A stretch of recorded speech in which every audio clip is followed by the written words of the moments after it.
we are now returning to a picture of the world that looks a lot like the one in the book of Genesis. Can science and religion be reconciled to provide a deeper understanding of the universe? How do modern scientific discoveries like quantum mechanics and cosmology relate to ancient religious texts? And what role do consciousness and language play in bridging the gap between scientific knowledge and spiritual belief? If both sides of this ancient dispute can kind of lay down their arms, we might see that we have a lot to say to one another. In a world where faith and reason are often portrayed as opposing forces, Spencer Klavan, acclaimed author, scholar, and host of the Young Heretics podcast, explores the surprising harmony between scientific discovery and religious understanding. I don't normally have on guests like Spencer, and I think you'll find that his blend of very, very deep understanding of scientific principles stemming from his extremely erudite classical education lead us to challenge conventional narratives about the relationship between science and religion, not questioning science, not doubting it or asserting some young earth creationist type nonsense, but rather revealing the influence of faith on some of humanity's greatest intellectual achievements. The communion of the two is not only dazzlingly beautiful, but also necessary. Join us as we dive deep into the spirit realm, armed with a healthy dose of scientific skepticism. Let's go. Spencer Klavan, welcome to the Into the Impossible podcast. Brian, longtime listener, first-time caller. It's great to be here. Thanks for having me. I very much enjoyed your newest book, which is just a phenomenal contribution to both philosophy, but also to science and the reconciliation, perhaps, of religion with science, the age-old quest. And we're going to finally do it today, Spencer. We're going to finally reconcile science and religion, the two non-overlapping magisteria, as they call it. As I told you, you're kind enough to send me a copy of the book, and that was most appreciative. And I want to do what you're never supposed to do, which is to judge a book by its cover. But before we did that, because my favorite medium is audio, I wanted to share with you a creation that I made based on this wonderful book. And that was to use an artificial intelligence app called Speechify. Not sponsored yet. I mean, we're going to try because I do use this a lot. And I had a choice of narrators. And I wanted to introduce you to the narrator that I decided to choose. Here we go. I'll play it on. The developments of history and the ingenuity of great minds have placed into human hands an awesome and terrible power. The power to transform the world. It is no longer a matter of merely academic interest. If it ever was to find out what... All right. Well, that's Snoop Dogg. And he's also not sponsored. I don't know. Maybe he is sponsored, but... You just saved me so much time. I'm recording the audiobook right now, but I don't need to anymore. That's obviously the way to go. But Spencer, I want you to do what we're never supposed to do, which is to take this wonderful book. Do you have a copy of the hard copy somewhere? I sure do. Yeah, here, I'll pull it up. Thank you for the opportunity. My agent thanks you for this request. Here it is. Light of the mind, light of the world. Today is publication day. So what I love for you to do is to take us through the title, the cover art, and especially the subtitle. That's always so interesting. Subtitle, for those in the know, is like an SEO grab, right? You just throw in every keyword you possibly can until it covers the entire front of the book. But I guess, I don't know if I'm telling tales out of school here, but there's actually a lot of wrangling in the background of this cover. The book initially began its life with a different publisher, Regnery, and then Regnery was acquired by Skyhorse, and in the process, the old cover that we had changed. So I should have sent you in advance. You might be interested to see. The old cover was a medieval-looking stone column from a church, very spare, with a kind of rainbow of stained glass light reflected onto it. And that, I think, was picking up on the fact that the rainbow is a major motif in the book, as it has been for a lot of my inspirations. Owen Barfield's Saving the Appearances begins with the rainbow. John Keats talks about the rainbow. Goethe was fascinated by color theory and with the attempt to refute sort of Newton's idea about how colors are formed. And the idea of the rainbow, right, is that it's a thing which exists, but it exists only in the space between mind and matter. So you can predict where you might see it, but you can't describe it or account for it except as a perceptual phenomenon. So that was kind of, I think, the idea of the old cover. We bid that one farewell for this, which somebody told me it looks like Doctor Who, with the what's it called, the TARDIS that descends, but in this case it's a stained glass window coming out of the cosmic sky. And it was designed by my good friend Jonathan Hay. I love this cover. I'm very, very pleased with it, and I got to be involved in the design, including this really cool font, which kind of fades into the background. So if you're into fonts, I would say buy the book for that purpose alone. I will not be offended, by the way, if you buy this book only for the sake of its cover, and I will still get the royalties. It'll still go up on Amazon. Be more than happy. But I think you might like what's within the covers too. Anyway, yeah. So the subtitle, "Illuminating Science Through Faith," that too was kind of went through a bunch of different revisions. Initially, it was how new science is illuminating ancient truths about God. It's interesting. I actually think that would kind of describe what I think the book is about. That's where I landed initially after I wrote the book, that not only in the book do I argue that science as an enterprise in the West arises out of a religious impulse, that is the conviction that man's mind is designed to understand the whole of the universe in its totality. And without that conviction, you kind of can't sally forth into the great scientific enterprise. But that also this idea, which kind of got kicked up in the process of the world as devoid of God, that science had moved away from religion or was disproving God, or that the world science reveals looks nothing like the world as described in the Bible. All of that, I argue in the book, is really outdated, and that we need a new and intellectually robust history of science that takes account of the fact that we are now returning to a picture of the world that looks, I think, a lot like the one in the book of Genesis. And, if both sides of this ancient dispute can kind of lay down their arms, we might see that we have a lot to say to one another. And so that was the original subtitle, was sort of like all of what I just said kind of on the cover of the book. And we were designing the cover, and it was like, I don't think that's going to fit. So Illuminating Science Through Faith is like the Cliff Notes version of all of that. It is a wonderful cover, and your tortured route to your final cover and publisher is almost as tortured as mine. My first book, at least, the cover photographer, was threatening to sue my publisher because I appeared on podcasts such as your father's and Glenn Beck's and all sorts of conservative thinkers, even though I was talking about cosmology and the Big Bang. So he threatened to be quite nasty about it. So we ended up changing the cover, but that ended up being a great favor to me, because I had a little known clause in my book contract that every time there was a new edition, new cover, they had to release it and put a lot of advertising, marketing behind it. So I ended up going on many more podcasts.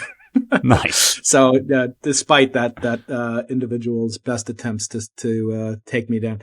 But now, Spencer, the day that we're speaking is an auspicious one. We're speaking on the eve of Rosh Hashanah in the Jewish calendar, just mere 2 weeks before your book actually comes out, which is the beginning of Sukkot, the festival of booths and other events. So your book comes out at a very auspicious time. Now, Rosh Hashanah is thought to represent the origin of the universe, which is the way the bread gets buttered around the Keating household, studying cosmology. But it's not. Actually, according to rabbinic sages, and you know this from your studies of classics and your PhD and research, it actually commemorates the birth of mankind, the connection of Adam and Eve to the divine. Why is there this sort of eternal tension, so to speak? And what do you make of some of the resolutions to it? The most common one that I invoke on occasion is a version of Stephen Jay Gould's non-overlapping magisteria. Where does that kind of interpretation lay flat versus the one that you promote in this book? Well, I have a lot of respect for the non-overlapping magisteria stands among us. I quote in the book, speaking of cosmology, the really kind of father of Big Bang Theory, Georges Lemaitre, who gave an interview in which he basically articulated exactly that perspective, that I'm studying truths on parallel tracks. And if you went back even further, you could cite St. Augustine and say, there's the book of nature and the book of scripture, and that if either of these two seems to be contradicting the other, you need to put them into conversation, and you need to use each to sort of reevaluate your interpretation of the other. And I think that, as I argue in the book, there was a period of time when it looked expedient for science, especially, to make those two overlapping, or rather those two separate spheres, not only distinct, but hermetically sealed, hermetically distinct from one another. And that, I think, is what Lemaitre, who was himself a priest, was trying to protect, was this sort of Enlightenment era idea that in the most extreme form, you have this story about Pierre-Simon Laplace, that I have no need of God as a hypothesis in my description of the world. And I would say that from one perspective, that is perfectly true. That is to say, the proper domain of scientific knowledge is just that domain, which is accessible to us through, I would say, our God-given faculties of perception and reason. And that to invoke, as your boy Galileo fondly observed, right, to invoke kind of the omnipotence of God as some sort of escape clause from any scientific result you don't like is definitely cheating at the game. But the case that I'm making in this book is that somewhere down the road, and I, of course, would blame the French because that's just the kind of guy I am, but somewhere in that revolutionary Enlightenment period, the assertion that science can do its work without reference to wisdom traditions or to scriptural faith became confused with the assertion that science can exhaustively describe all of reality in just that domain. And what I'm putting forward in this book is that that is well and truly false. And not only that, a richer understanding of both spheres will come from acknowledging that actually they are in conversation. At the end of the day, when you take off your scientist hat and I take off my classicist hat, and we really just try to get down to the heart of the fullness of what we can know as humans, a richest understanding comes from bringing these two spheres into overlap. So the separation, in other words, is like artificial or provisional, but the communion of the two and the sort of stereoopticon you get when you overlay these two kinds of knowledge on one another is not only dazzlingly beautiful, but also the necessary to gain a full understanding of ourselves and our place in the universe. Yeah, that's a lovely way to interpret it. And one of the things you're known for on not the Young Turks, that's a different podcast, but the Young Heretics is a segment you call words, words, words, right? And in Hebrew, as you know, but the audience may not, the word for word and the word for thing are the same thing, the same word, devar. Yes. And it's suggestive of a link between ethereal things that are non-material and actual material things. I was a Catholic for a little time. I mean, you and I have very similar, at least complex, if not complicated, ways to faith. We won't get into it here. But the faith of my birth was Judaism, but the faith of my youth was Christianity, Catholicism. And I was actually an altar boy when I should have been preparing for my bar mitzvah. I actually only had my bar mitzvah last year at the Western Wall in Israel at age 52, which is 4 times 13, as you may recognize. But let's get back to this concept, word and thing.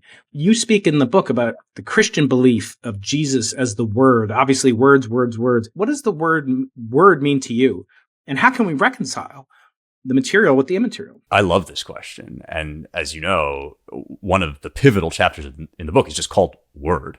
And not, unfortunately, in the Snoop Dogg sense of word to your mother, although I really want to hear him read that part of the book. Cue it up. Speech quiet is too frequent. This is for the outtakes, for people that really want to get in deep, afterward.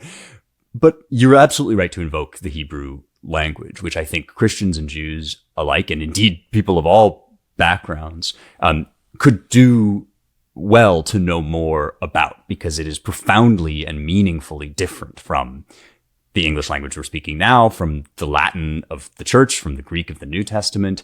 And one way in which it's different is in this tight link between what we would call the immaterial and the material, and the verbal or the active, that is sort of abstractions like motion and verbs, versus kind of objects and things. The line between those two is much more permeable in Hebrew, and I think that helps to underwrite the Genesis picture, in which Vayomer Elohim, and God said over and over again, let there be light, Yehi Or. I mean, even in that line, right, Vayomer Elohim, Yehi Or, Vayehi Or, what we translate as God said, let there be light, and there was light, is almost the same word. It's like if you said, and God said, light be and light be, right? So there's this like instant, totally inseparable connection between this idea of God's speech and God's creation. And what I suggest in the book is that this is not a mere relic of Hebrew morphology, but actually kind of a key also to what we're up to our role in the universe and our job as understanders of things. And the text that I kind of want to invoke here is a lesser known text by Thomas Aquinas, speaking of the Catholics. It hasn't had a really good English translation, so it's kind of like hard to really get your handle on this, but I talk about it in those podcast segments a lot. I always get the title mixed up, but I think it's De Natura Verbi Intellectus.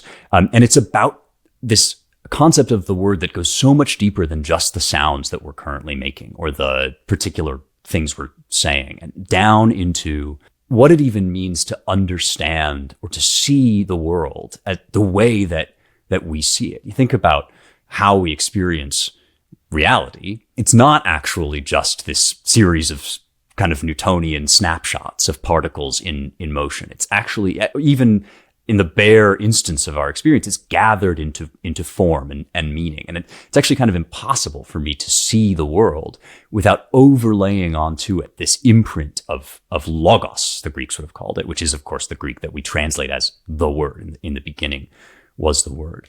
And so when John writes that, I think what he's saying is the order and the structure that we perceive in the cosmos, that we can't help but see, that is by definition part of what we see, that was in there from the beginning. In fact, that's baked into what the world is. And when we experience the world, the way that we experience the world isn't an evolutionary accident. It's not just something that will one day move past and get to the pure perfection of numerical calculation.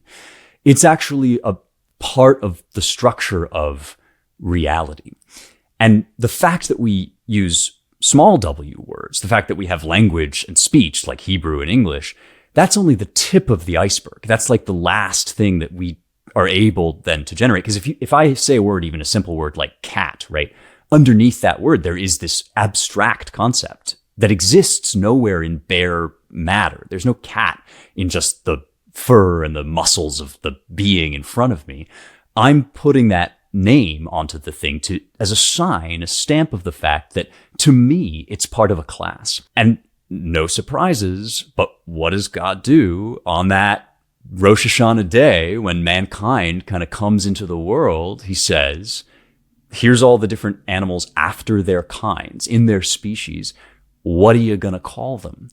And so the creative act of God, which imbues the world with these intelligible forms, which we study, yes, in science and also in literature and sort of throughout all of our ways of knowing, the creative act of God invests these forms, these words into the world, and we draw them out in response. And that's kind of our answer in the word, or in our kind of like deep intellectual sense of what it means to be language-using creatures. What do you say to those like me who are maybe Jewish or maybe atheists who believe in such concepts as the Kalam, cosmological argument promulgated and postulated by the author of the preface to the book, the foreword to the book, Stephen C. Myers, past guest and upcoming future guest on the podcast? And how would you react to this argument that often troubles me as a practicing Jew, not Orthodox, but practicing very seriously in whatever ways you can imagine? That means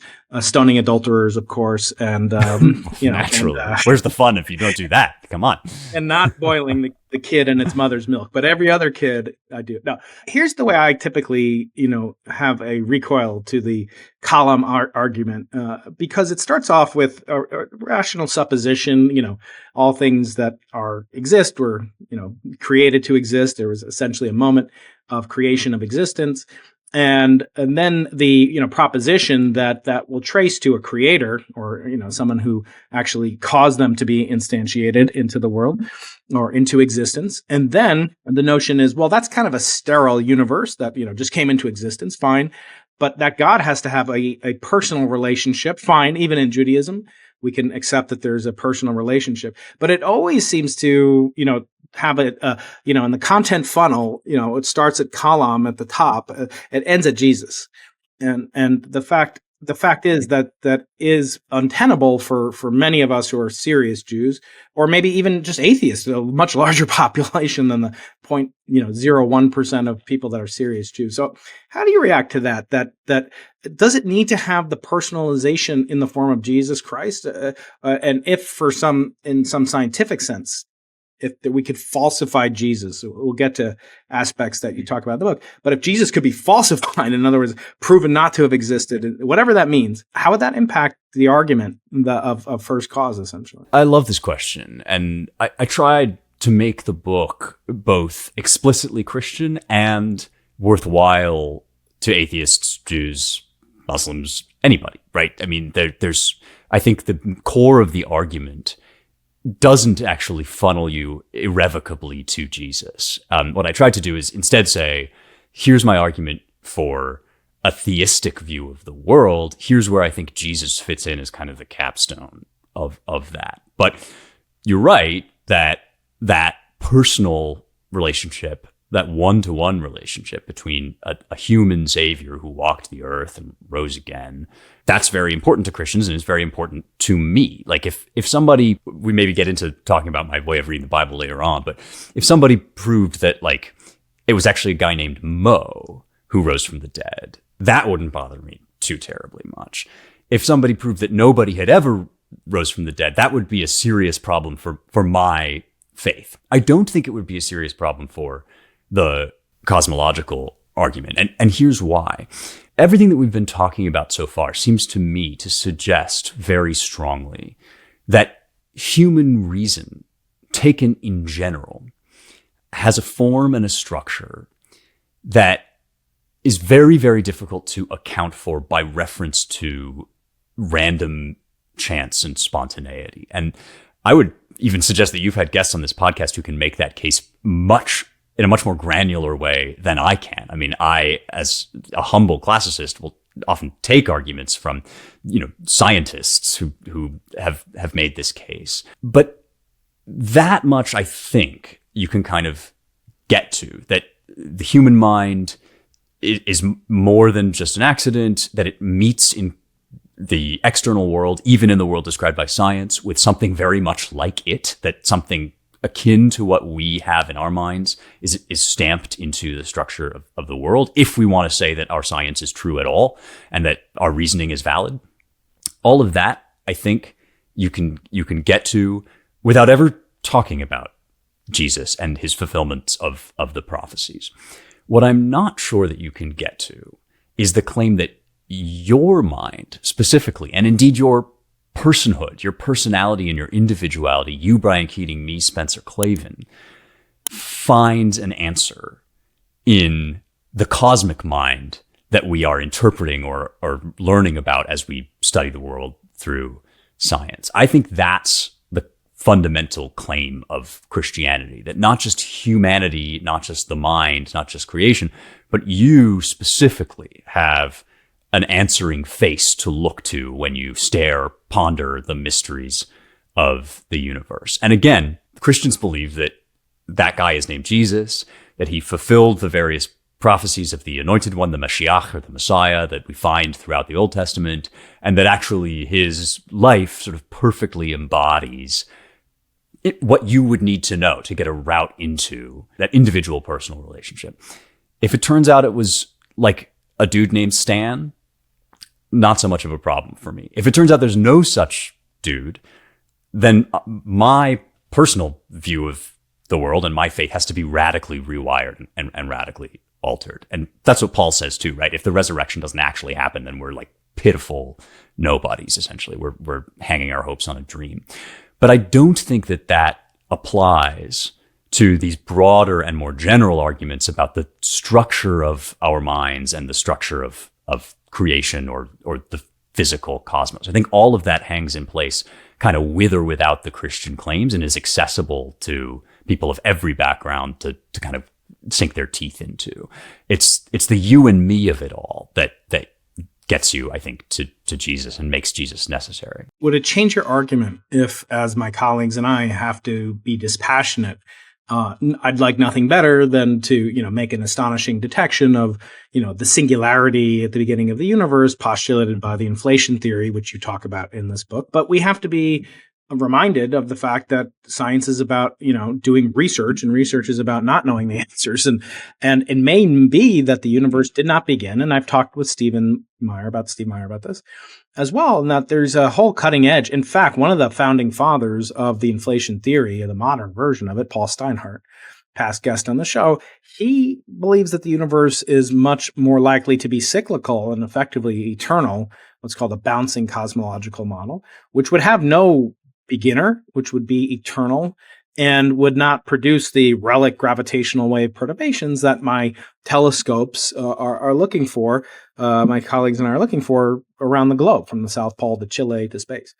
So I ask you, what if we found, the negative? Although for technical reasons, it's very hard to prove that the cyclical models are correct and also falsify the inflationary models. It's actually easier to do the reverse, where you give evidence for inflation and falsify the cyclical model. But ignoring that, what would you make of such a discovery? Would it impact your faith, or would you, in some ways find ways to reconcile them? Bouncing cosmology reminds me of a theory from the ancient world that I'm actually quite partial to, and I didn't get to talk about this in the book just because of space. I sort of want to give people who are not scientists a way into like the standard ideas that we all kind of learn in school and how those fit into a religious faith. But bouncing cosmology is very Stoic. So the Stoics had this idea of ekpyrosis, that the universe kind of like got burned up. It was the opposite of heat death. It was like heat maxing, so that the universe then like began again. I invoke this only to say that, the Stoics also believed in a lot of the stuff about the logos that we're talking about, and believed that the universe kind of necessitated a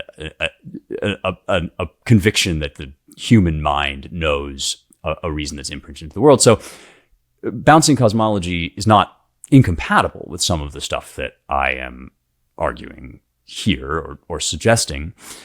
What I say in the book to kind of cover my bases about this to a certain extent is there are lots of questions that are unanswered, research that you're doing, that I am not going to answer, right?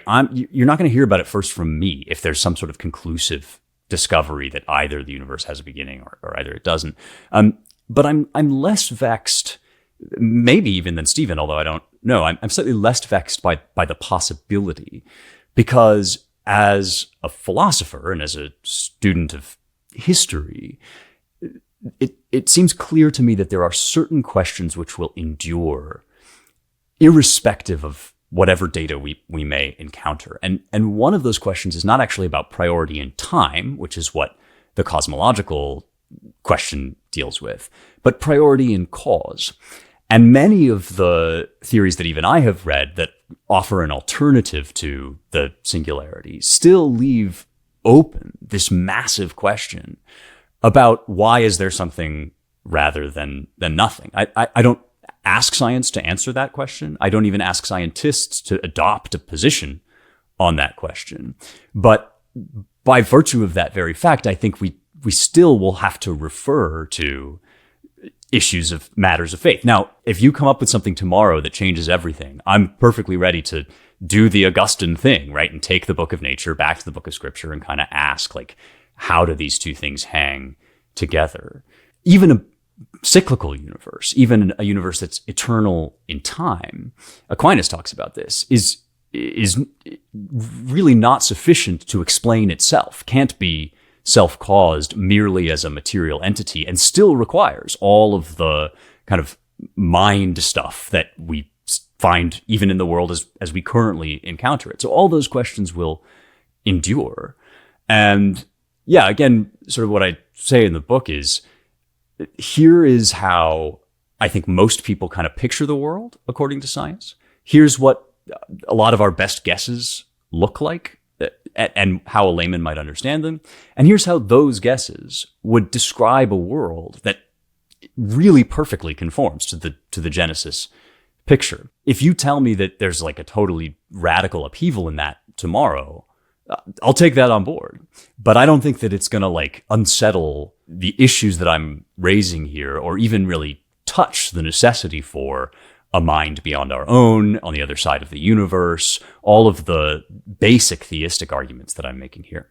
Would the universe from nothing kind of hypothesis, popularized by many-time past guest and many-time lapsed Jew Lawrence Krauss, would that affect again? That is sort of the endpoint of the inflation funnel, and that there spontaneous creation within what's known as a multiverse. Do those notions, can they challenge, or is there nothing? I mean, is it immune to falsifiability, which might be fair because it's not a science claim that you're making, right? Faith is faith because it is actually outside of the realm of falsifiability. And I would be making not only exaggerated claims on its behalf, but also, I think, false claims to its nature. If I said, yeah, like there's some measurement you can take that is going to shut this question off altogether. Really what I'm stressing is that by its structure, science is not equipped to shut this question off altogether. But I will say something just briefly about the universe from nothing hypothesis. I mean, I get into multiverse theory in the book, and I'm not very impressed by it, just logically speaking, and I think that I'm kind of in good company there.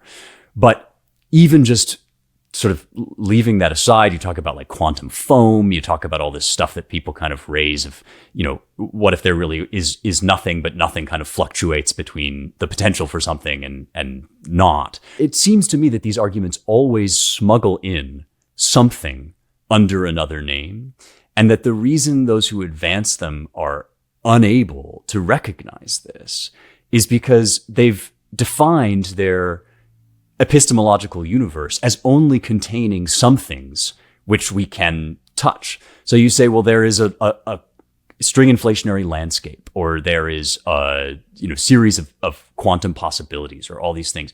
And my answer to that is like, that ain't nothing. That's just not an object. You're still talking about something. You're talking about now pure abstractions. It's kind of like when Stephen Hawking says in the Wall Street Journal that the universe can be generated using a few laws. We can generate universes using a few scientific laws. And he thinks that that's a universe from nothing. I think, Stephen, who wrote the laws? So there's kind of like a disconnect maybe in what we mean by a universe from nothing. And that's part of what I'm arguing against in the book, is the idea that if you can prove there was no matter, there was no thing. But in general, I'm kind of unimpressed by these arguments because I think they argue past really the point. How much of the influence of modern, investigations into consciousness, which, as an aside, if you think modern cosmologists are, confused and lacking a common lexicon, or divided by a common lexicon, as it's sometimes said, you should go to talk to some consciousness experts like I've had on the show. Nobody can define it. At least I can define what an exoplanet is. And even though it might piss off, a lot of people, as you can imagine, these battles are quite controversial and heated. But, somebody looking at, imagine, a Richard Dawkins, I'm going to be hosting in Vancouver. Well, that'll be a week ago after this video was posted. But I'm going to be hosting him and talking about him. And I wonder, he's obviously had many books. I think one is Unweaving the Rainbow. This book relies on the current status of our interpretation of things like the multiverse, like the string landscape, like quantum mechanics interpretations, many worlds theories, even the Big Bang itself. just as a brief aside, although this is violating the oath of podcasters to have 6 questions, enmeshed in one, but I will remind you of them. There's a famous rabbi scholar at Aish Torah, which is a yeshiva in Israel at the Kotel at the Western Wall. And he has a book, Genesis and the Big Bang. And he talks about reconciling all these things together, and that the 7 days really do correspond to 15 billion years. Actually, I think it's 16 billion years. And the problem is, when he wrote that book, it was in 1993, right after Kobe first discovered fluctuations in the cosmic microwave background.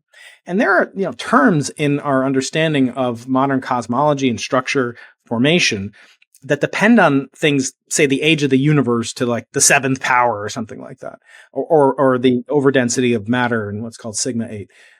Having those to a very high power. In other words, there's an extreme sensitivity to the value. Therefore, if the value gets updated, anything downstream of it gets radically altered. And so what do you do with that? Do you say God is wrong? So I find those elements very, very disheartening. And it leads me back to the original question I asked you, which was whether or not it's possible for, the input dynamics or the input parameters to be so such a strong forcing function for what you conclude in the book that, a discovery tomorrow might really invalidate some of the, anti-materialist or non-materialist sentiment in the book. How would Richard Dawkins react to it? Or, I plan to ask him about it on Sunday, but how would he react to it? The fine-tuning, the knowledge of our current state of physics, consciousness, quantum mechanics, etc. Absolutely. Yeah. I mean, and I'll state again for the record that what we started out by talking about, the 2 magisteria, as you put it, means that you are going to be the person much sooner than I am who's going to seek and find answers to these questions. And it will be up to me to integrate. I mean, you could discover the range of things that you could discover is so vast from my perspective that I can't even, possibly cover all the bases of what might happen. And so in the book, I actually try very hard not to do that. And this book is not arguing that science has proven God any more than it is arguing that science has disproven God. I think that those are both foolish arguments for really the same reason. And we've lived with one of them for so long, this idea that science has shown there is no God. As I say in the book, there's a Soviet cosmonaut who went up into space and said, I saw no God up there, so there must be no God, right? And I find this like clearly a confusion in terms, a contradiction in terms. That's very simplistic. And a category error. Yeah. I would say, I also don't believe in the God that Richard Dawkins doesn't believe in. They have a very sophistic belief in a God's system, as you and I might interpret it. And there is another danger, though, on the other side of this, which I think some theists fall into, and that is to say, no, actually, science proves God. The fact that, say, quantum entanglement currently looks this way to us shows that God is just how the Bible describes him. Or, as you say, that the billions of years that science is looking at are those periods as described in Genesis. And I certainly venture into, in the book, interpretations of Genesis that try to map onto some of our current understandings of those things, especially as you indicate quantum mechanics, and especially the sort of early, our model of the early formation of the universe. If those models are wrong, then those interpretations will become outdated. There will be a part of the book that isn't there. And so I really tried to kind of provide for that by basing the foundation of my argument on questions that are actually prior to those things, that speak not to the nature of any one scientific discovery, but to the nature of the enterprise as a whole, and what we would need even to say that any discovery we might make in the future has validity that we can rely upon. So in other words, if you come to me tomorrow and you say, like, actually the universe rides on the back of a turtle, Don't scoop me, Spencer. Don't scoop me. I know, I'm sorry. Coming on the archive. And I don't mean to discredit indigenous knowledge, right? But if you say that to me tomorrow, it'll take a very, very long time for you to show me your evidence to convince me. But I will say, like, okay, I have to think about, like, what in Genesis this corresponds to, or whether at all I can, like, square this with my interpretation of Genesis. But I will still, I think, come back to you and ask the questions that I ask in this book.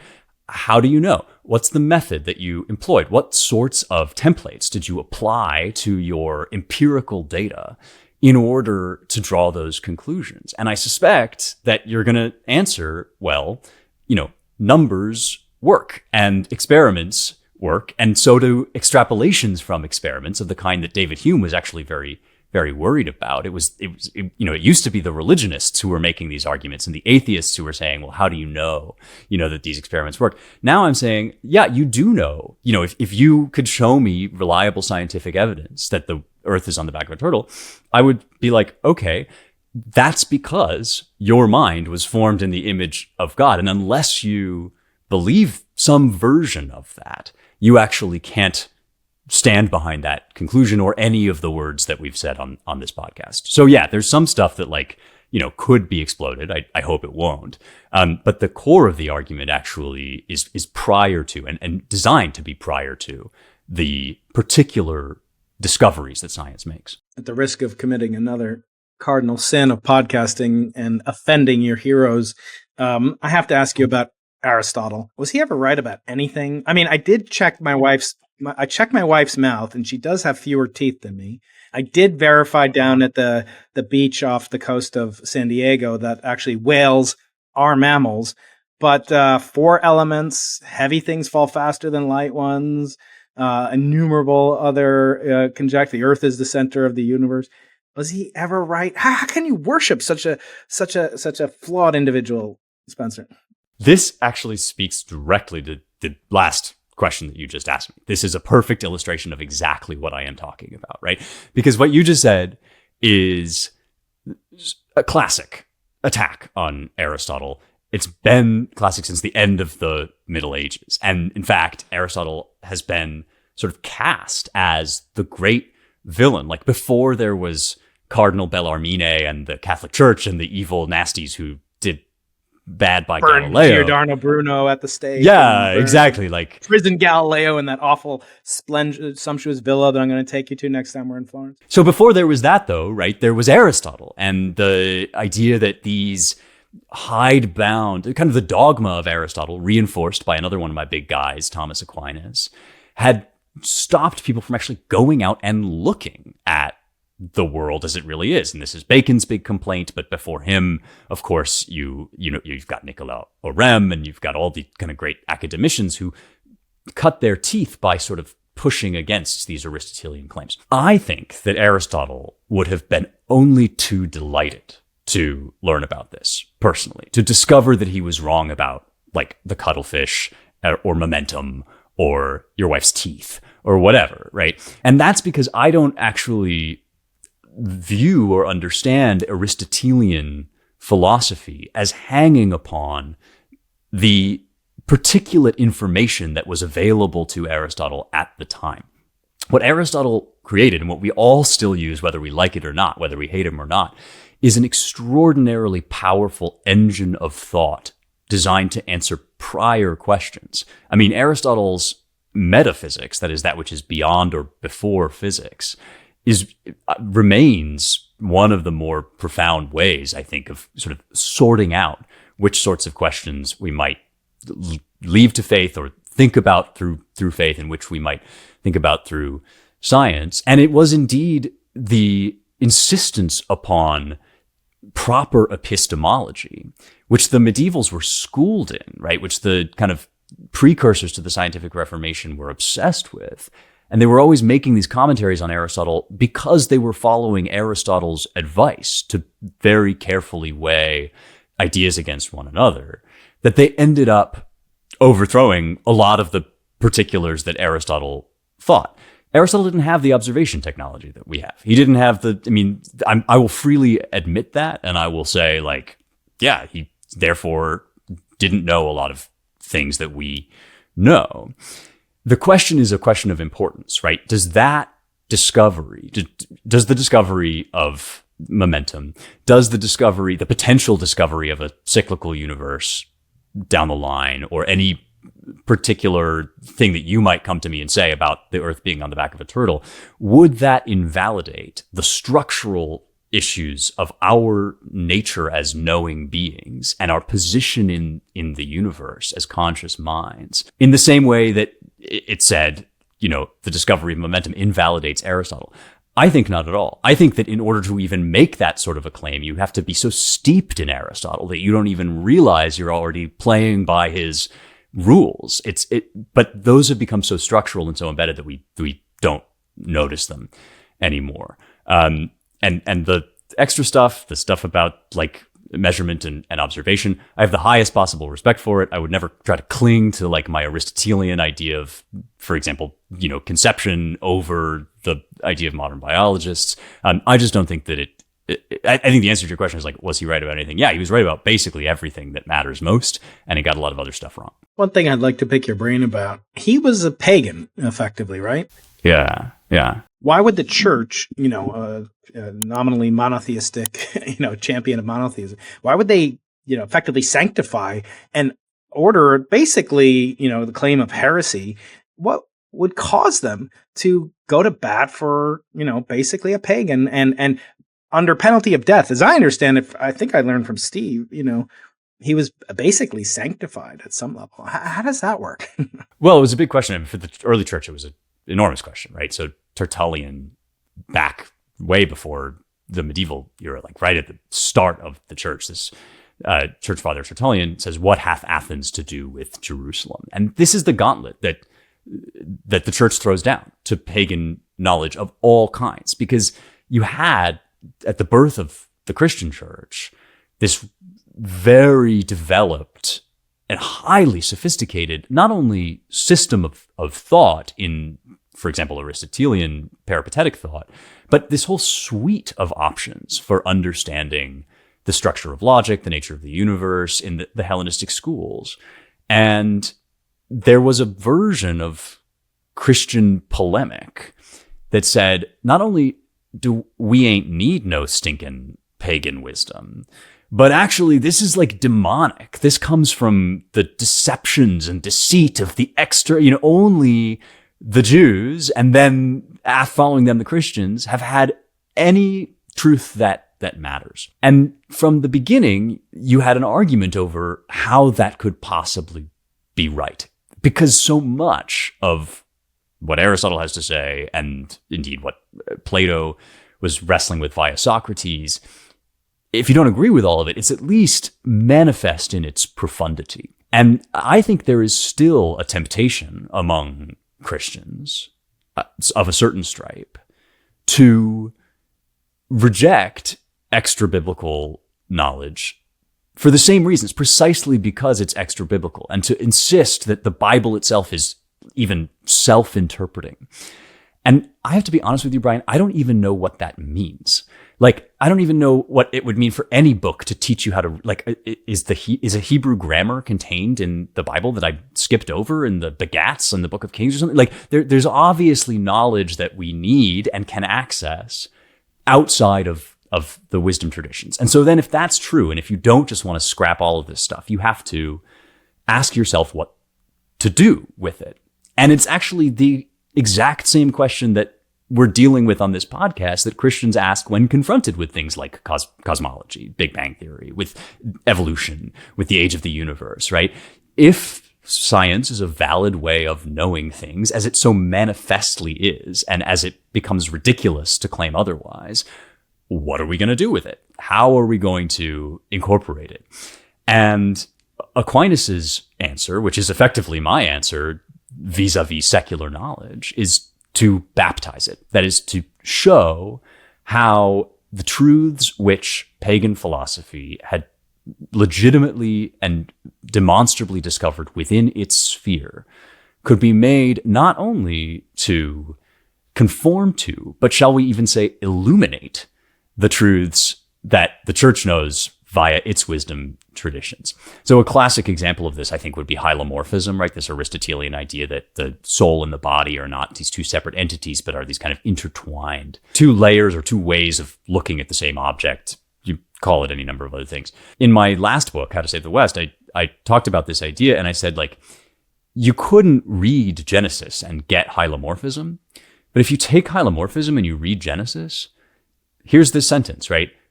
God breathed into the dust the breath of life, and it became a living soul. In other words, the living soul is neither this disembodied thing, nor this lump of clay, but whatever it is that results from the kind of inextricable fusion of the two. So the soul's not a ghost in the machine. The soul is like woven through the dust, right?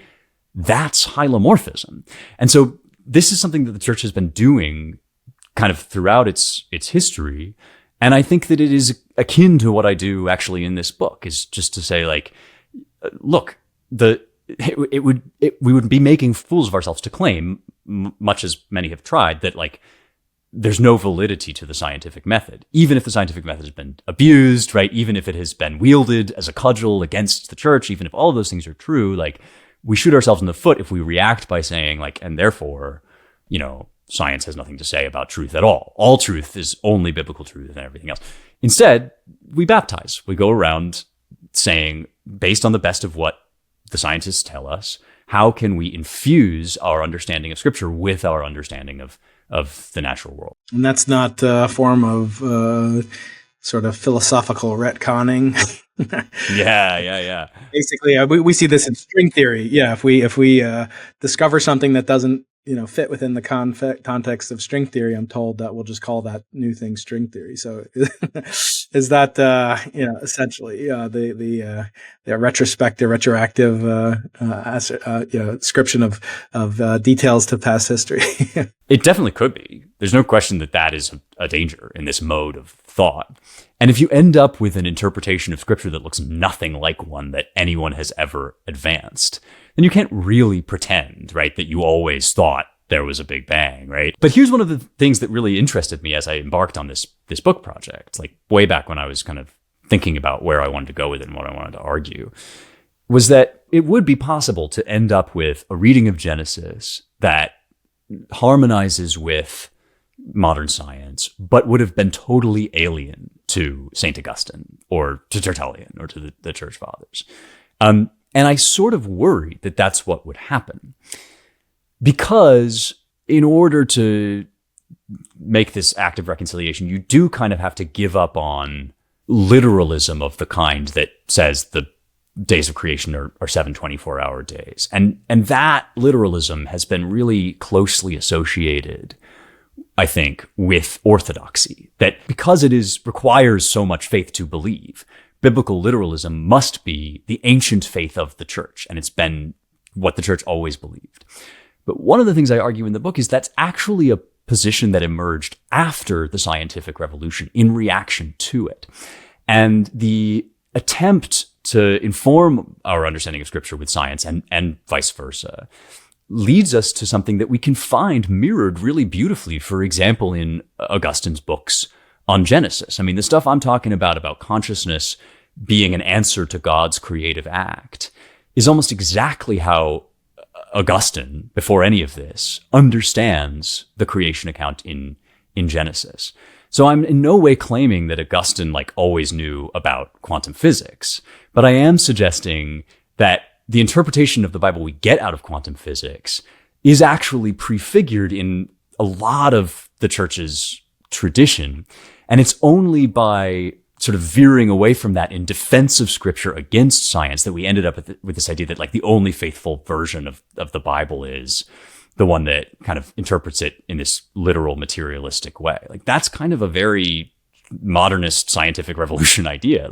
So I guess what I'm saying is it could be retconning, but it might also be recovery. And one of the most exciting parts of writing this book for me was to discover that actually, if you quote unquote follow the science, you end up understanding what Augustine was talking about way more than if you just kind of took whatever you get from 20th century Christianity. Hey there, I hope you're enjoying this incredible conversation with Spencer as much as I am.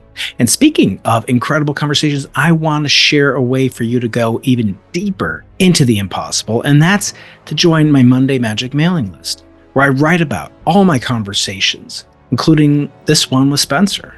I want to share with you the wisdom that I've learned from 21 Nobel laureates, several billionaires, Pulitzer Prize winners, astronauts, award-winning authors in the field of space, science, technology, engineering, math, and even, as you see today, spirituality. So head on over to briankeating.com/list and sign up now. And if you have a .edu email address and you live in the United States, I'll send you a genuine meteorite, just like this one. And for those of you with those .edu email addresses, go to briankeating.com/edu and sign up now. One of the more endearing parts of the book are the frequent invocation of neologisms, another word that sounds dirty, but it's not, like, frost on the pumpkin and gist and all sorts of things. But one of these wonderful terms is ghosts in exile.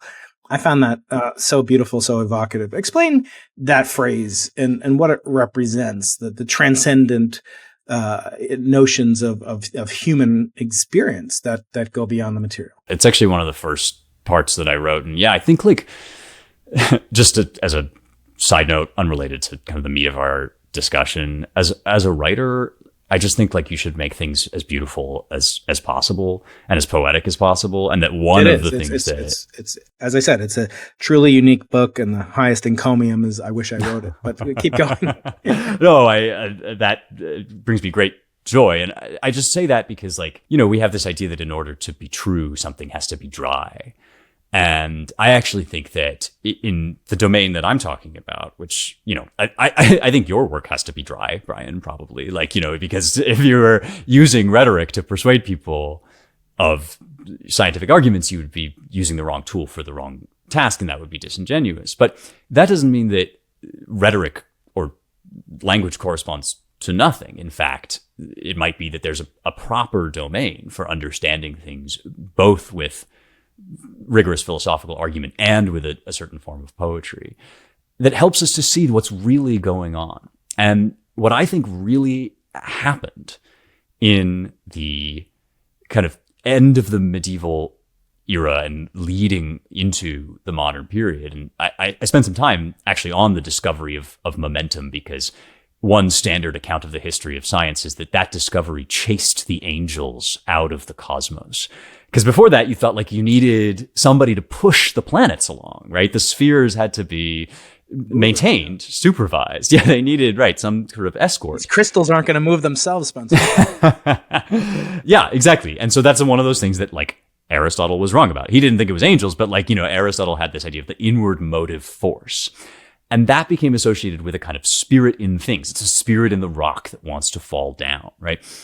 And so we had this picture of the world as teeming with life, most beautifully, I think, expressed in Dante's Divine Comedy. You end that poem with the love that moves the sun and other stars. And Beatrice says to Dante in a very kind of Aristotelian moment, like, the love that binds you to God, that binds man to wife, all of that is also the love that sends fire spiraling upward or sends rain down toward the earth, right? That there are these kind of, like, motive forces within things.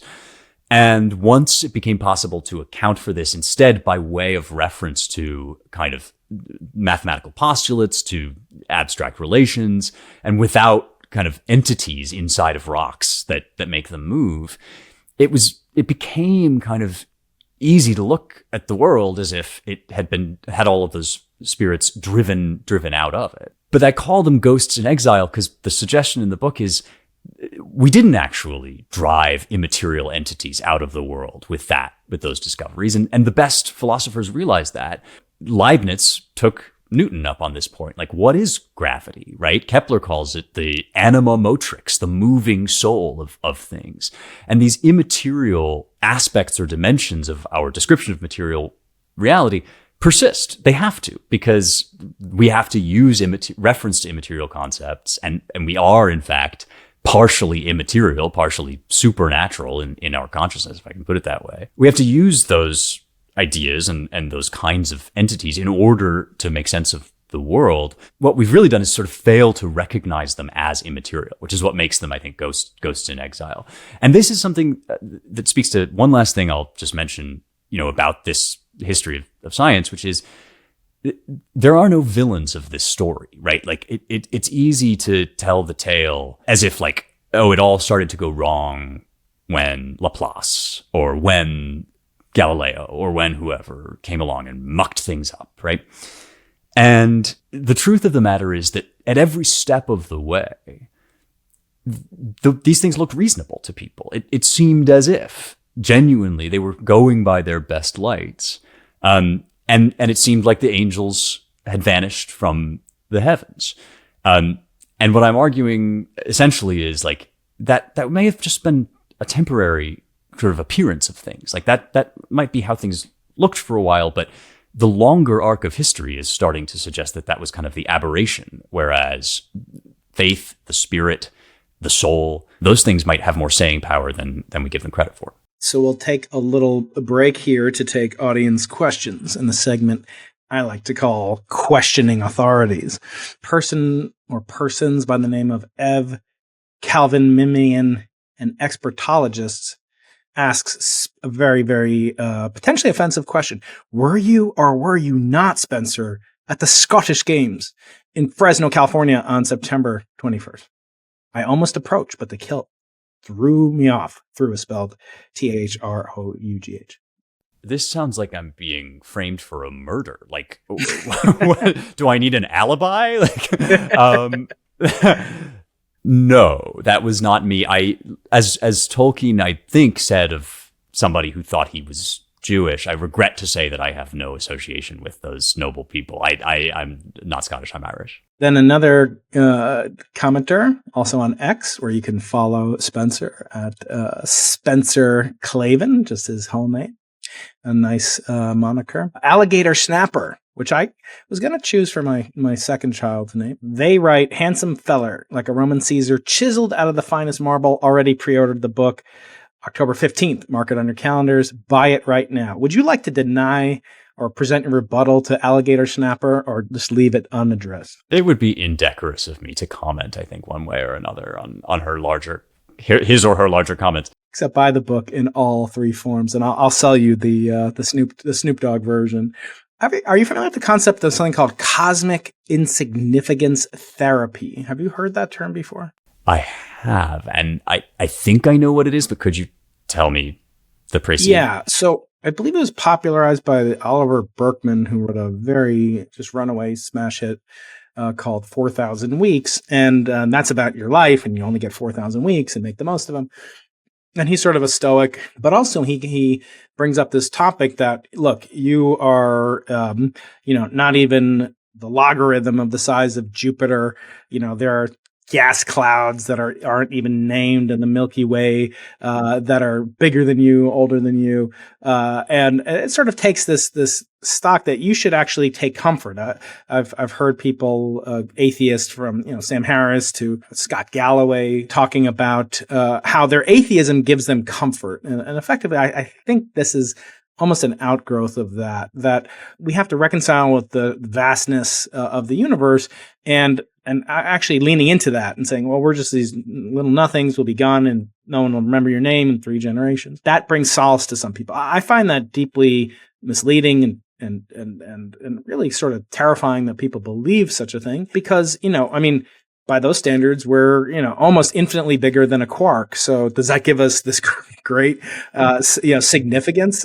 So how do you reconcile with this notion of kind of an animating notion that the material is all there is, and you can kind of rank order things based on their size, age, and sort of mass. Although, you might react positively to body mass. I don't. But tell me, Spencer, how do you react to this notion that our insignificance makes us significant? Thomas Aquinas, himself a gym bro, he has this answer to multiverse theory, actually, which obviously had not been put forward. And he wasn't dealing with like Hugh Everett in Many Worlds. He wasn't dealing with string inflationary cosmology, all that noise. But he was dealing with some pretty tight ancient analogs, actually, in the person of Democritus and Leucippus and Epicurus. There's there's a fair amount of kind of many world speculation in the ancient world. And he does his typical Aquinas thing where he sort of considers the possibilities, then refutes multiverse theory, and then says in a classically understated dig, he goes, those only have been able to propose multiverse theory, like Democritus and Leucippus, and those who are obsessed with mere size. And that's what I think when I hear this stuff. I mean, first of all, I don't understand how it's supposed to be comforting that like all of my dreams and aspirations are a pointless blip. I guess it means that I don't have to worry about things that might be going wrong, but it also means that I don't have any justification for being happy about things that are going right. So on that score, it seems like kind of a wash or a void. And I think there's something in us that really rages against the idea of a void at the end of the day. So I find the premise kind of silly, but I also find this idea that like more means more, right? That bigger is the only kind of moreness there can be. Like, what a crude and animalistic idea about the world. Like, would this person putting forth this theory be comfortable maintaining that association between size and consequence if faced with a newborn infant and asked to throw it off a cliff? I mean, it's smaller than you, right? What if it gets in your way, right? This is like preposterous to imagine that the size of a thing somehow dictates its significance. And this has been used, I think, really tiresomely to, like, I don't know, invite people into, like, to con people, I think, out of their sense that we matter, right? Well, you're so small. Like, oh, yeah, like, so as you say, so we're quarks. Compared to what? I don't know. Yeah, exactly. Yeah, right, exactly. If I could make a record scratch like pivot, I want to bring up, maybe on screen we'll bring it up, your most popular tweet / post. Are you ready for it? Oh no, this is like when the woman at the well says to Jesus, he told me everything that I have done. Like, I don't know what you're going to put up here. All right, well, I'm ready. We'll get into it. Okay, your most popular tweet is, I love Mike Pence so much that I'm ready to sign up for conversion therapy. I thought you were not gay, but your husband is. Could walk us through this tweet. What is the meaning of this tweet? That's like, we must be at the 4-year anniversary of that tweet, because that was the vice presidential debate. And as you witnessed last night, I like to live tweet debates of all kind. The traffic is great. The vibes are I didn't hot. watch it. I just watched your feed. Yeah. A lot of people, many people are saying it's more fun that way. I said, oh, look at me. I am the debate now. But yeah, I just like, I have to make it entertaining somehow. And I try not to drink too heavily. So this is my only other option. Yes, I am in fact gay, as my Twitter detractors love to remind me of. I get a lot of, you are Jewish and you are gay. Both of which were news to me, and my husband, as you say, was shocked. But once I sort of looked into the work of these fabulous online sleuths, I did discover that, in fact, I do have Jewish heritage, and I am in fact gay. But I'm also enough of a conservative to fanboy over Mike Pence, I guess. So one of your greatest fans that I tried to FaceTime with you while you were in Italy together, when we were together in Italy, he asked for advice about marriage advice. He's looking for a nice Jewish girl. And I thought actually we'd kind of pivot, to how do you square those circles, the conservative, being gay, but also tapping into the cultural landscape. And really, I think a lot of these revolve around masculinity. I find you, quite masculine. And as the other listeners and posters were saying, handsome Roman god. But the most intriguing thing about you is your voice. And I know that you train very modestly on your voice, and it does, elicit a Chad-like response. What does masculinity mean to you? And how can, my young friend who's a big fan of yours, how can he pursue, kind of the similar goals of conservatism? He's straight, but wanting to know what advice do you have for young men? I have a lot of male listeners to my podcast. First of all, the first rule of Fight Club is you never talk about Fight Club. So now that you've called me masculine, I think I have to punch you on the arm or something and shout, no homo, no homo. This is, I think, a vexed question. And I know as I indicated, like people get mad at me about this from every possible side, but like, who cares? I'm right and they're wrong. You have to understand, I think, a little bit, first of all, about the story of my life and story of my journey to faith, and then also what that means about how I read the Bible. And that I'm not speaking now as a priest. I'm not speaking as an authority on anything, really. I'm just telling you kind of like where I am at and how I got to this place. So there will be people who just cannot go with me on this, and I love and respect many of them. I mean, I joke about my haters, but I also have a ton of really wonderful supporters that have a traditional view of sexuality, and that doesn't include like accepting gay marriage. And I have nothing but respect for that point of view. It's not my point of view, and that's because I knew I was gay actually before I knew I was a Christian, and as you say, I'm not exactly like your stereotypical gay guy, and so it wasn't obvious to me, and it wasn't something that I was like trained into. Nobody molested me, like none of these like Freudian theories that you might have. Like I have very happy, normal. And whenever I sorry to interrupt, but whenever I tell somebody, I was an altar boy. I mean, the look of horror on their face. It's like, Michael Jackson wasn't in my troop with me. Man, we didn't have P. Diddy. P. Diddy was not, the head Monsignor at the church I was at. I mean, anyway, go on. Sorry. You weren't at the freak off and the choir rehearsal. Is that what it's called? A freak off? Anyway. The Johnson's baby oil sponsorship after speech. I need to shower after this podcast. I guess I bring all this up just to say, like, people tell all sorts of weird shadow plays about the people they know online, and sometimes people assume that I kind of got groomed or I got like whatever. Like that's just not what happened. It as soon as I had not only sexual feelings but romantic feelings, as soon as I was capable of falling in love, it was just with men, and that I think is important to stipulate at the outset, because if you talk about this stuff as if it were just about sex, which both the right and the left do all the time, you're not really facing up to the reality of the situation, which is about a romantic orientation, right? And sex comes along with that, as I hope, and as expression of love. And I came to faith kind of from a relatively secular background. My dad was not yet Christian when I was born. My mom was sort of from a lapsed Catholic background. It was really as much a fact of life as that I was gay was that I had always sort of believed in God. I've always had this sense. I'm told that when I was a kid, I walked outside and thanked the sun for shining on me.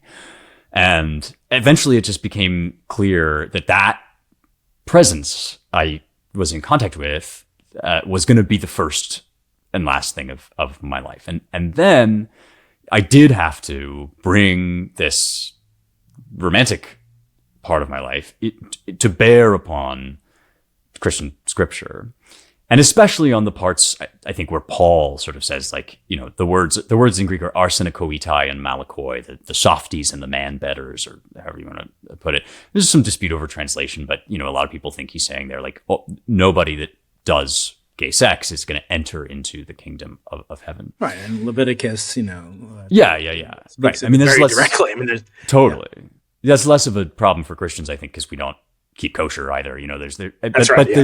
But there is a Christian argument that there's like a current of natural law that sort of like forbids this altogether.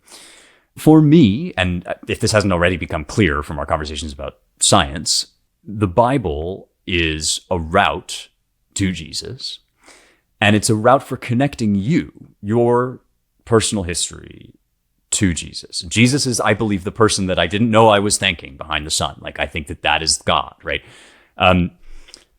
And so some people would say, like, whatever your church tells you is the end of this, and that's that. I say you are accountable to a relationship with this text.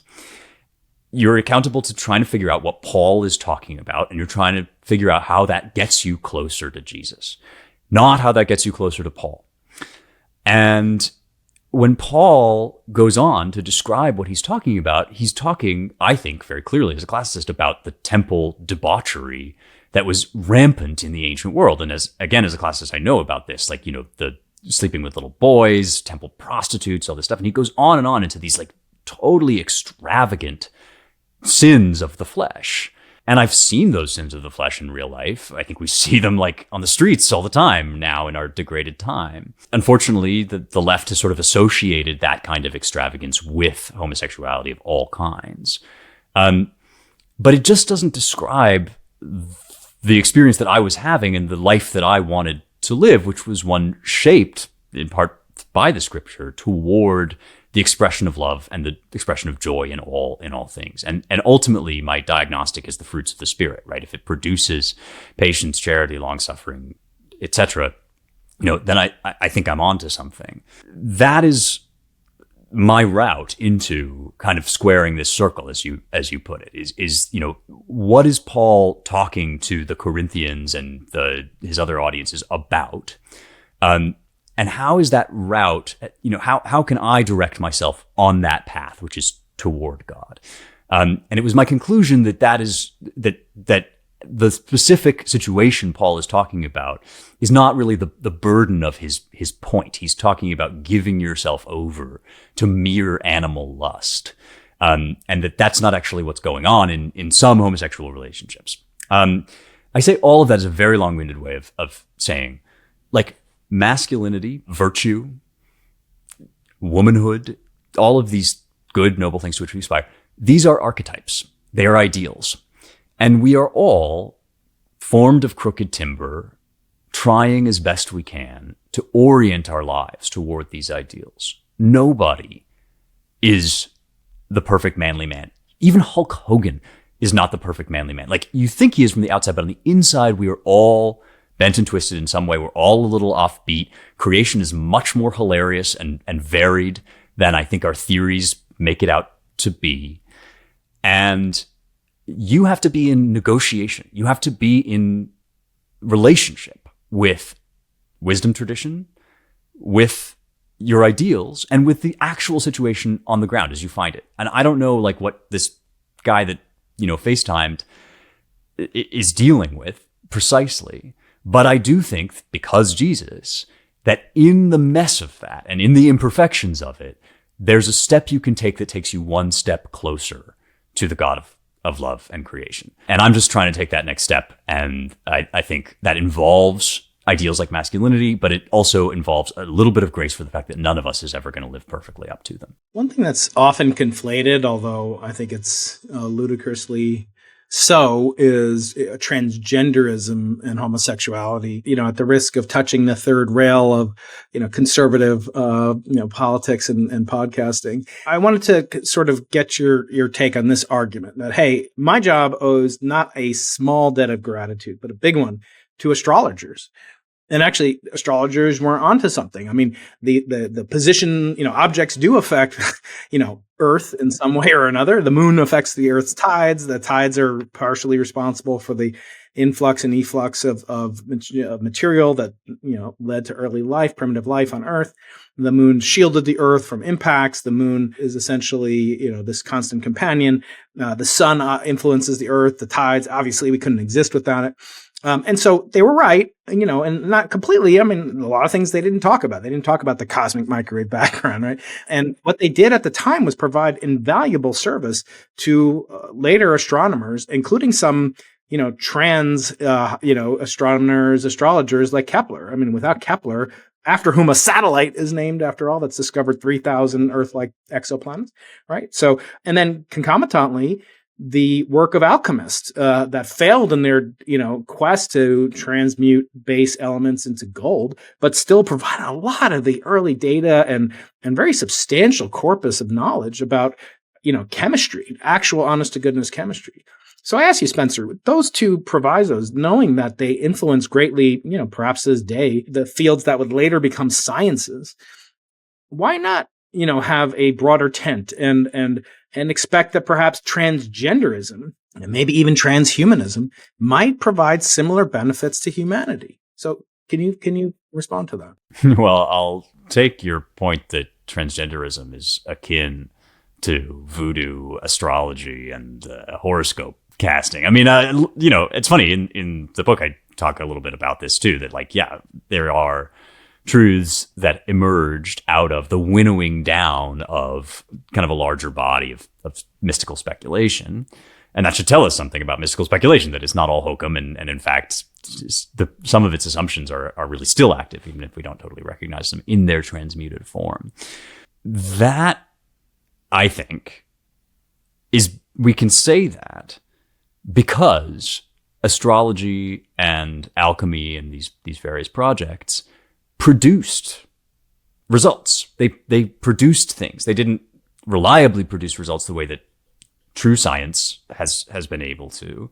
But science itself is the best argument for giving some time to those older traditions. The Christian way of talking about this would be, you will know a tree by its fruits. If you want to, I would invite people, if they want to know whether homosexuality is always corrosive and evil, like to sort of examine like my life and see if you think this is a tree that is bearing evil fruit. I would also invite you to look at transgenderism and what it does to people and examine the fruits of this movement. And I say this with all of the compassion in my heart for people who feel discomfort in their bodies, feel discomfort associated with their gender, their sex, I should say. I have nothing but compassion for that. And I understand what it feels like to be kind of trapped in that problem. I think we all, to some extent, like feel that sort of discomfort.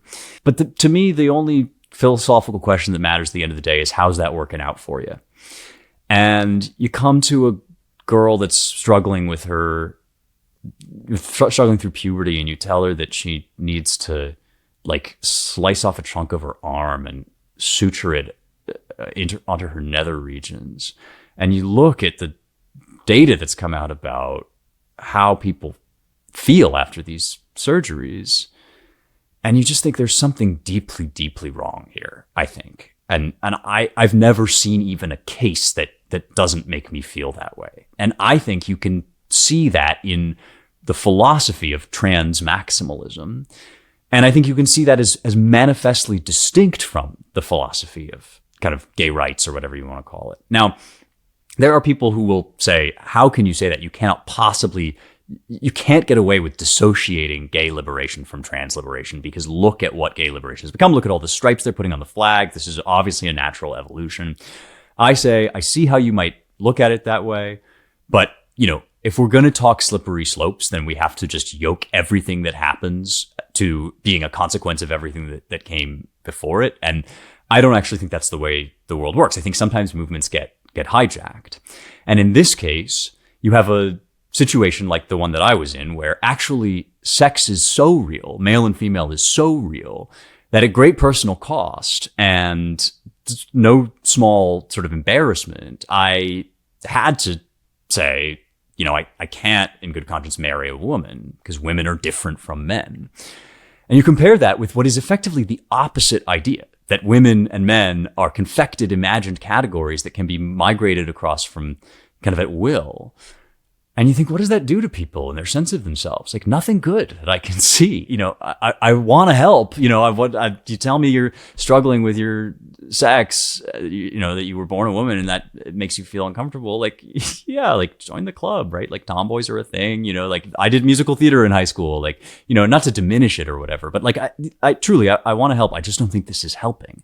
And I think that its bad fruits are a consequence of its bad philosophy, and that philosophy is like actually the exact opposite of what people were saying when they were saying, like, stop putting gay people in prison, basically. To kind of start to bring us into land, I want to come to a discussion, maybe melding what we just talked about with another neologism, my favorite Scrabble word today, and that's the metal mind. You talk about this very evocative phrase, and I wonder if you could kind of sort of compare that to the age, which you touch upon, but not in as great detail, of the artificial intelligence age that Sam Altman is claiming we have now entered, the age of intelligence. Although I can certainly provide some counterexamples to good old Sammy boy. What are the philosophical implications of AI and consciousness? Is this really going to establish or come to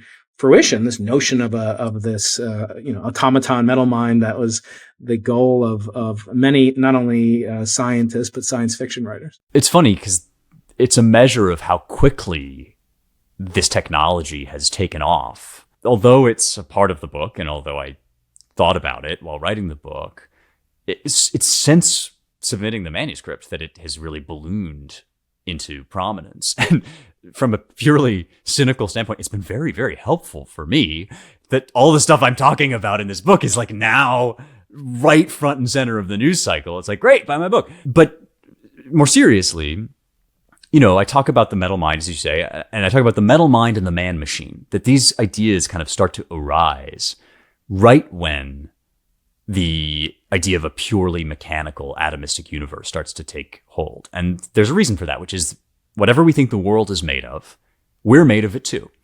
And so if the world is a machine, we're machines. And this idea is in Thomas Hobbes. Descartes wrote about it in an unpublished treatise, a treatise he didn't publish until after his death. All these guys kind of at the dawn of modernity speculated about the possibility that if you can build a machine that kind of has all the same moving parts as a person, then you can reproduce humanity. You can make man. You can do the Frankenstein thing. And there was kind of a coda to that, I think, at the dawn of the computing age with Alan Turing and his famous Turing test, where he says, if you can build a machine that walks like a duck and talks like a duck, it is a duck. All we are is just a machine that produces outputs, and the outputs are language, highly sophisticated thought, so on and so forth. And so this idea now leads us to suspect, or even perhaps fear, that ChatGPT is like 1 degree away, right, from that thing. And I take from this almost exactly the opposite conclusion, which is that whatever large language models are doing in that big black box where all the probability functions are whirring away and self-correcting, whatever's happening in there, it ain't what's happening in here. And I do think this requires us to step back and reevaluate exactly what it is that makes us unique. We've gotten very used to thinking of ourselves as the animals that can produce the most sophisticated calculations, the animals that can, perform the most elaborate kind of operations of mathematics. And that has gotten very bound up with our idea of ourselves. And so now that these machines might be able to produce those results in much more sophisticated ways, maybe, I think the jury's still out, but maybe, we start to feel like, oh no, these guys are going to usurp us, just like Turing said.